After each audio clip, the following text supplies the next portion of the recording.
Financial. We have a wonderful speaker coming up, and unfortunately, this person is not an unstoppable woman. I know, he's an unstoppable man, right? Yeah. Okay. So he, again, is one of our sponsors, Jim Simpson. He lives here in Dallas along with his wonderful wife, Katie, daughter Sophie, and son Jack. He graduated from Harrelson County High School and has been a resident. Somebody else from there? Yes? He is right there. Oh, nice. And he has been a resident of Dallas since 1998. He has an associate's degree in Christian ministry studies from Shorter College and has worked as a pastor, served, and the military. So let's give him a round of applause for his service in the military. And now, if I may representative with Country Financial, please welcome to the stage Mr. Jim Simpson. Thank you. Thanks for the clarification that I am indeed not an unstoppable woman, and I'm quite proud of that. For me. Country Financial. Who here, right by a show of hands, knows who Country or what Country Financial is? Which is one of the reasons that I'm here today, because one person raised their hand. Who has ever heard of Cotton States Insurance? Okay, 10 people raised their hand. Cotton States Insurance is now Country Financial. Bridge the gap.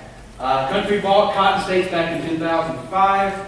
They operated under Cotton States, but then I think I said that wrong. Country bought Cotton States in 2005. They changed their names in January of this year. So everybody's like, where did my insurance company go? And by the way, can I get a loan? No, we are not that kind of financial. We don't give out loans. We do insurance, and we help people with their retirement services and save money. So let's just go ahead and clear the air. Why in the world is an insurance agent and a financial rep up here talking to you today? It's funny, yesterday I was on Facebook and there was a post that had nothing to do with me whatsoever. And it had to do with a very controversial and high-spirited discussion going on in the media right now. And somebody, again, this was not directed toward me, but somebody made the comment saying that Mama always said that insurance salesmen, lawyers, and somebody else were going to hell. Might as well throw the insurance companies in with it too. And I wanted to take offense to that since it wasn't directed at me, and since I don't like hijacking people's, I'm hanging my feelings a little bit, but I just decided to let it go. And I understand where the sentiment comes from, because there's a lot of things and information and circumstances that goes on out here that we don't understand. Things that I didn't understand until I got to the industry, but I'll get to that. About me, I wanted to thank Keisha for that introduction. I want to give you just a very, very brief idea of how I got here on this platform today.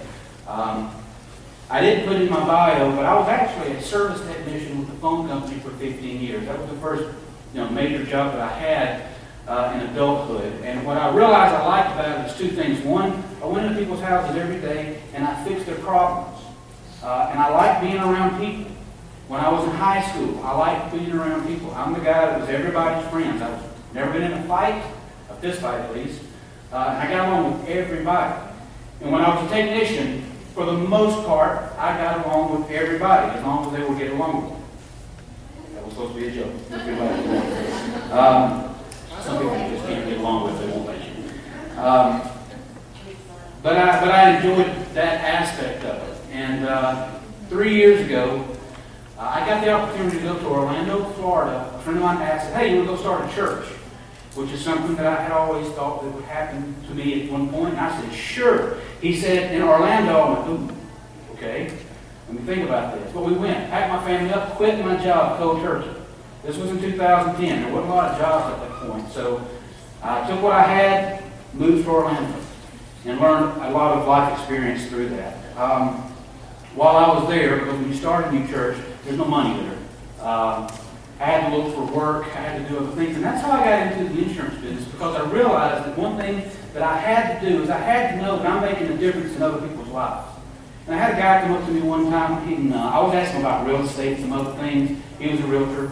He was actually a New York City firefighter in 9/11, and the only reason he's alive today is because a buddy of his asked to swap shifts. And so he did not work on 9/11 because his buddy asked to swap shifts, and his entire battalion died. And he didn't. So the guy was on the up and up. He was doing great as a realtor, but he started telling about this other opportunity that he felt like he could make more of an impact in people's lives. and it was as a financial representative. And as he was talking about it, how he can help people just take the mystery out of what's going to happen to their financial future, I thought, I like that. I saw his passion, it kind of spread to me. Long story short, I actually went to work for Prudential, doing life insurance and investments and whatnot. Personal reasons brought me back to Georgia last year, and I was very grateful for that. It wasn't a bad move that had to come up here, I just had to come back. And so then I had to ask myself, what do I want to do? And really it was, how do I want to continue what I started? Because I want to help people, and I want to help people in this way. See, I believe two things. One, everybody here likes to be helped. You want to be helped. You appreciate it if somebody goes out of their way and puts you before them. But I also believe that the true fulfillment in life and success is when you know that you can make a difference and help people in their lives, whether professionally or just through volunteering or just through family or friend. At least for me, true happiness and fulfillment comes from helping others. So I had to find a company that I could work with and be able to do that. Country Financial allows me to do that. I interviewed with a lot of companies. I chose Country because their focus is not just writing your auto insurance or home insurance or trying to get a life insurance policy going. It's not that. It's about taking the time to sit down and making sure that you're covered from now till whenever, and that you are taken care of and that your family is taken care of. People ask me, what do I do? And I say, I help people have a better life. That's what I do. I help people have a better life. They ask me how. I do that by helping people protect what they already have and prepare for what they need. It's as simple as that. Now, how does that equate to my auto insurance? Well, I'll explain that just a minute. A little bit about Country Financial. Like I said, it's sort of a name or brand that people don't recognize here in the South. Huge. We're based out of Bloomington, Illinois, which is the same city that State Farm is based out of.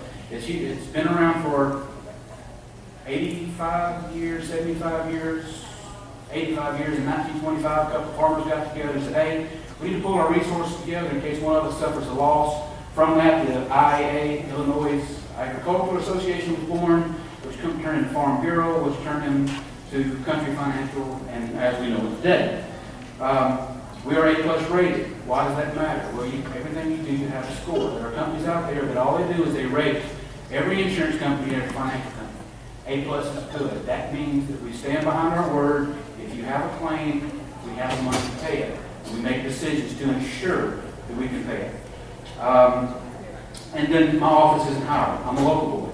I live in Dallas. I work in Hiram. I love the fact that I get to serve the community that I live in. My kids go to Paulding County Public Schools. I'm a part of the Rotary Club. I volunteer with the air show. I'm one of the directors on the air show that we have. I came back just with all kinds of opportunity for me to pour in and serve the citizens of Paulding County, not just Paulding, but I just love the fact that, hey, I'm a local boy. I like that. So, what is it that I do? It's broken down into 3 things. Here's what I want you to think about. Even if you don't purchase anything from me or if we never talk again, there's 3 things that I want you to think about for yourself with your current insurance or going forward. 1, I protect what you already have. Your auto insurance. You have auto because if something happens to your car or if you hit somebody and you become liable for their injuries, how are you going to pay for it? That's what insurance is for. I always ask this question sometimes when people really want to listen.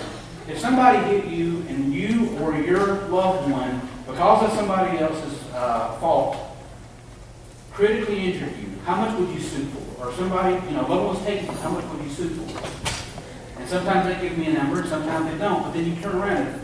If you were the one that was liable, how much are you protected in case they sue you for the same amount? Well, Jim, that may not happen. You're right. But if it does happen, are you prepared for that? Because that could change your life for the rest of your life. There's another thing that I talk about when it comes to liability. Who here has ever bought a house? Okay, so picture this. You go into the house, you got your real estate agent there with you, you walk in, you love the house, you walk back out, they ask, what is it that you like the most about it? You say, the foundation of this place is off the hook. I don't know what it is they do with that cement, but I love it. Anybody said that? No, absolutely not. Care less about the foundation unless the foundation is broken. Then it doesn't matter how great the house is. Why? You don't want it. Why? Because the foundation is broken. Having adequate coverage on your home and your auto is the foundation to your financial plan, whether you realize it or not. You can have life insurance. You can have a great 401k and a pension and a retirement that you are set up. But if you don't have adequate liability on your home and auto, guess what? You hit somebody, they die, you get sued, guess what happens? It all crumbles. They take what you have, and you're left with nothing. So the foundation of any plan is protecting what you already have and making sure you're covered your liability. People don't think about that. Maybe you don't own a home. Maybe you rent. Guess what? People can still sue you for stuff. And that's what renter's insurance does. It gives you, it protects your personal belongings, but it also protects you from being liable. And it's not as much typically as you think it would be. How much is it? Well, come talk to me. We'll figure that out. The second thing to do, so protect what you already have. The second thing that I do is protect what you don't have yet, i.e. your income. You know, it's the question nobody likes to talk about. Some people get offended and mad if you bring it up. You're just trying to, instill fear to get you going. Well, it's reality. Chances are all of us at one day are going to leave this earth. Some sooner than later. It's a reality. Is your family protected? Are you protected in case your spouse or your loved one whom you're dependent on, if they leave, are you protected? Are you taken care of? What would happen? How are your children possibly be taken care of? What's going to happen to them? Like I said, you can't plan for it. You can't plan on when it's going to happen, but you can plan for it. Maybe it's not life. What if you leave today and you get hit by a car and you become disabled? Not only can you not work anymore, but your life just got expensive because if you become disabled, you probably have to have certain conditions. You have to have things that just take more money. There's protection against that. It's disability. Long-term care. Real quick, a lot of you have or know of somebody that's had to take care of an elderly parent or grandparent. They couldn't take care of themselves. And it drains the family. It drains physically and it drains financially. There's protection against that. It's long-term care. And listen, if you don't buy anything from me, go somewhere and talk to somebody about things that you can do to protect yourself. So you don't wait until it's too late when it's so expensive you can't do it. It's a conversation. It takes a little bit of time. The last thing that I do is help you prepare for your future. Now, this is one we're probably all more familiar with. It can come in retirement, college savings for your children possibly. Maybe you got an old 401k out there from the other employer that's just sitting there. You don't even think about it, but what you don't realize, it's just sitting there. It's not doing anything. It doesn't cost you a thing to come in, talk to me, or somebody. I would prefer to me.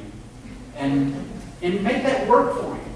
You know, Dave Ramsey says that money works for you 24/7. It doesn't stop. Put it to work for you. Make sure you at least are putting it where it needs to be put.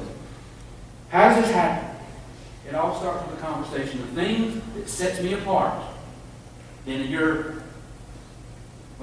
thing that I want you to know about me is that if you come in and talk to me, it's a conversation. I'm going to ask you what's important to you, and I'm going to listen. Yeah, we got great rates on our auto and our home insurance. We're very competitive with everybody out there. Some of you, I can save you money on a monthly basis. I don't even doubt that. It costs absolutely nothing to give you a quote. But where I want to stand apart is maybe we can establish a relationship there. But then I can help you going forward. And my goal for everybody that I meet and become my clients 20 years, you'd be glad that you walk in my door. So we had that conversation. That you got something started. It all starts with a conversation. It all starts with me listening to you. Real quick, the reason I'm here today, one of the reasons is they asked me to sponsor. So I gave them money. That bought me an opportunity to come here and present to you, and I love the opportunity to do that. But before that, I have a marketing consultant that works for the country. She's advising me, and we're going through my plan as I started out earlier this year. And she said, Jim, let me ask you a question. Dolores is her name. She's a great lady. Been in the company 40 years. I mean, she's been in a long time. She said, I'm looking at your marketing plan here. She said, I don't see you really doing anything geared toward women. I said, you're right. And she said, if you don't mind me asking, why is that? I said, okay, fair question. One, in a world of pastoring, men and women don't converse a whole lot together, and if you do, it has to be very dark. Two, I grew up in the South. You always deal with the man, right? Now, I'm not saying these are just my preconceived notions. My last answer was honestly, Dolores just didn't talk about it. She said, "Do you know that 51% of all Americans are women?" I said, "No, I did not know that." She said, "So you, just with your plan, you're marketing to the minority." That's a good point. I've always gotten along with women. I was that kid in high school that talked to all you gals as you was complaining about your boyfriends to me, but you never would go out with them. I'm putting that to work for me now. Make sense? But I've always gotten along with people in general, and I'm comfortable. And I thought, that's a good point. But I walked away and thought about it a good bit. You know what? Some of you in here are single moms. Some of you are single, not moms. Some of you are divorced. Some of you are married.